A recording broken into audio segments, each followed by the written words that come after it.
وہ کہانی کسی جگہ سے شروع نہیں ہوتی کیونکہ اس وقت جگہ موجود ہی نہیں تھی۔ یہ کہانی کسی لمحے سے بھی شروع نہیں ہوتی کیونکہ وقت نے ابھی جنم ہی نہیں لیا تھا۔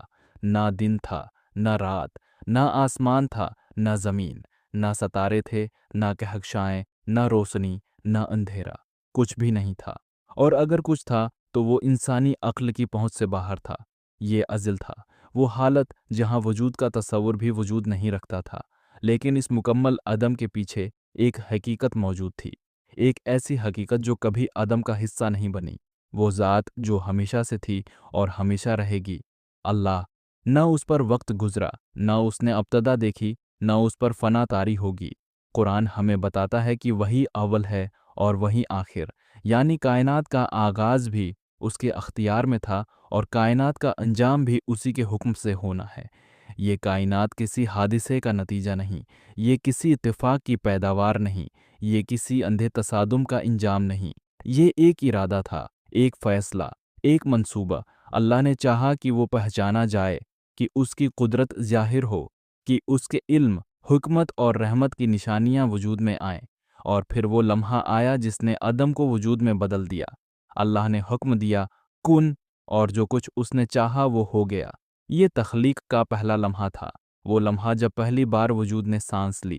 سب سے پہلے جو تخلیق ہوئی وہ مادہ نہیں تھا جیسا ہم آج جانتے ہیں، نہ زمین، نہ آسمان، نہ ستارے، بلکہ نور۔ اور بعض روایات کے مطابق سب سے پہلی تخلیق قلم تھی۔ قلم کو حکم دیا گیا کہ لکھ، اور قلم نے وہ سب کچھ لکھ دیا جو قیامت تک ہونے والا تھا۔ یعنی کائنات کی پوری کہانی پہلے ہی علمی لہی میں محفوظ تھی، اس سے پہلے کہ وہ حقیقت کا روپ دھارتی۔ اس کے بعد تخلیق کا دائرہ وسیع ہونا شروع ہوا، وجود نے اپنی حدیں بنانا شروع کیں۔ اسی لمحے وقت نے جنم لیا، کیونکہ بغیر وقت کے کسی ترتیب کا تصور ممکن نہیں، اور جگہ نے وجود پایا، کیونکہ بغیر جگہ کے کسی مخلوق کا قیام ممکن نہیں۔ یوں وقت اور مکان کائنات کی بنیاد بنے۔ قرآن ہمیں بتاتا ہے کہ اللہ نے آسمان کی طرف توجہ فرمائی جب وہ دھواں تھا۔ یہ دھواں نہ وہ دھواں تھا جو ہم آگ سے نکلتا دیکھتے ہیں، بلکہ یہ ابتدائی توانائی اور مادے کی وہ حالت تھی جس سے آگے چل کر پوری کائنات نے شکل اختیار کی۔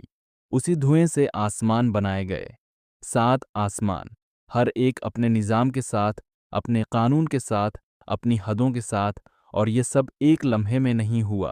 قرآن ہمیں بتاتا ہے کہ اللہ نے کائنات کچھ دن میں پیدا کیا۔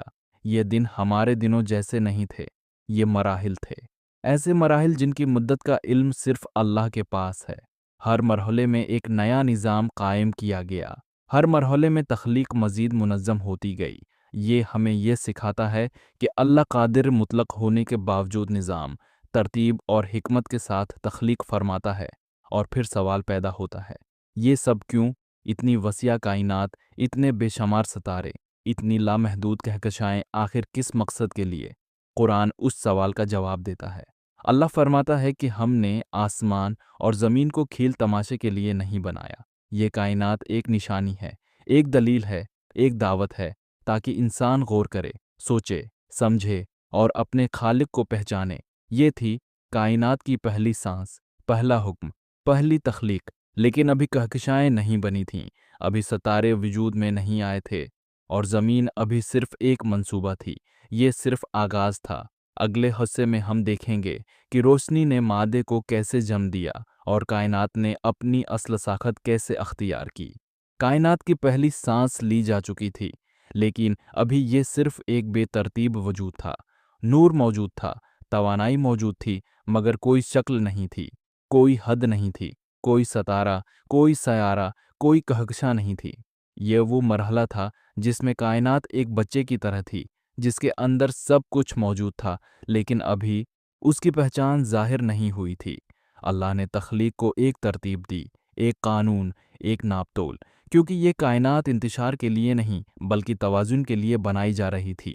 وقت آگے بڑھا، اور وقت کے ساتھ ساتھ نور نے اپنی حالت بدلنا شروع کی۔ توانائی نے آہستہ آہستہ مادے کی شکل اختیار کرنا شروع کی۔ یہ وہ مرحلہ تھا جسے آج کی زبان میں سائنس ابتدائی مادہ کہتی ہے، لیکن حقیقت یہ ہے کہ یہ سب اللہ کے حکم سے ہو رہا تھا۔